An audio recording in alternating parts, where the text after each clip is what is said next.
Bonjour à tous, avec l'aide de Dieu, la Yom Yom du 29 Elul, veille de Rosh Hashanah. Tout d'abord, le Rabbi nous dit, on dit les slichot au lever du jour. Mais on ne fait pas nefilat apayim, on ne fait pas tachanun, les supplications aujourd'hui. Parce que le Rabbi veut nous dire que bien que la veille de Rosh Hashanah, on ne fait pas les supplications, les tachanunim, les filat apayim, mais quand même, on fait les slichot. Deuxième chose, le Rabbi nous dit que la veille de Rosh Hashanah, on fait à tarat nedarim, on enlève les vœux. Évidemment, quand on dit on enlève les vœux, donc c'est basé comme le texte il dit, donc certains vœux. Et comment on fait Atarat Nedarim? C'est en présence de 10 personnes. C'est-à-dire qu'il y a la personne qui enlève le vœu, et il y a encore 10 personnes devant lui qui sont son tribunal. Ce que le Rabbi veut souligner, qu'on ne fait pas Atarat Nedarim seulement avec un tribunal de 3, mais avec 10 personnes.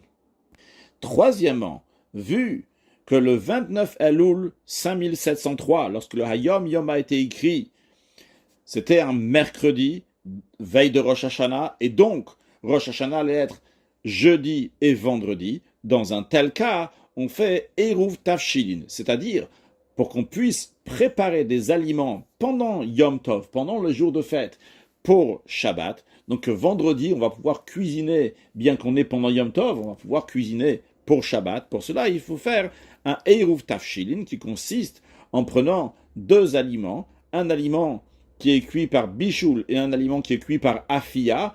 Bichoul, donc c'est-à-dire qui a été cuit à l'eau, par exemple un œuf qui a été cuit. Afia, donc qui a été cuit, quelque chose qui a été cuit au four, donc par exemple du pain.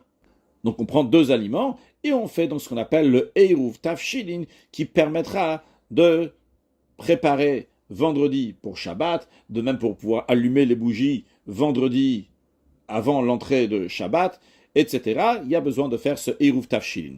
Puis après, le Rabbi nous dit, il faut étudier le Chumash du jour, le Teilim du jour et le Tanya du jour.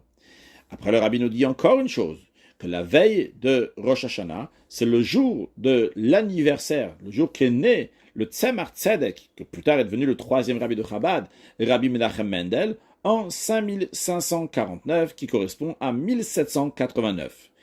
Puis le Rabbi conclut la Yom Yom en nous ramenant un proverbe de l'Admour Azaken, qui dit « On n'a pas la moindre idée de la valeur du corps juif pour Hachem ».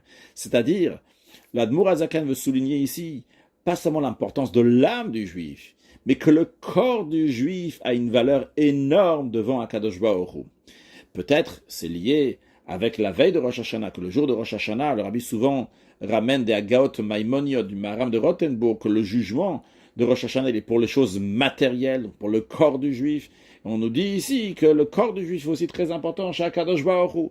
En tous les cas, que Dieu donne à chacun de nous une ktiva vachatima tova, le shana tova metuka, une bonne et douce année, comme le Rabbi dit, dans ces mots-là s'incluent donc toutes les bénédictions de Bané, des enfants, de Chaye, de la vie, la santé, de Mezon et de Parnassa, tout ça avec grande largesse, c'est l'essentiel de tout, la venue de Mashiach, now, un excellent Yom.